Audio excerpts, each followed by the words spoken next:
নির্বাচন কেন করবেন এবং ভোট কেন দেবেন, এই নিয়েই মুখ খুলতে দেখা গেল অভিনেতা সুপারস্টার দেবকে।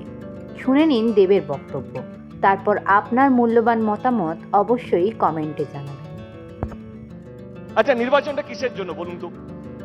যেই দল মানুষের কাজ করবে তাকে তো আপনারা ভোট দেবেন, তাই না? তাই তো নিয়ম হওয়া উচিত। যেই সরকার কথা দিয়ে ভোটের আগে কথা দিয়েছে, ভোটের পর সেই কথাগুলো রাখছে, তাই তো ভোট পাবে, তাই না? আজকে আমি আমার দলের পক্ষ থেকে বলছি না, একদম সাধারণ মানুষ হিসেবে বলছি। আমারও গ্রাম ঘাটাল লোকসভা কেন্দ্রের মধ্যে আছে। আমার মামা বাড়ি, আমার দেশে নিজের বাড়ি কেশপুর, আপনারা সবাই জানেন। আমাদের যেটু সিপিএম করতো, আমি তারও হয়ে বলছি যে অ্যাটলিস্ট কেউ তো কথা রাখলো। 1959-এ মানসিং কমিটি একটা প্ল্যানের নাম দেয়, সেই প্ল্যানটা ছিল ঘাটাল মাস্টার প্ল্যান। এই ফাইলটা প্রত্যেকটা দপ্তর, প্রত্যেকটা সরকারের প্রত্যেকটা টেবিলে ছিল, কিন্তু কেউ ফাইলটা পাস করেনি। যিনি পাস করেছেন তার নাম হচ্ছে মমতা ব্যানার্জি।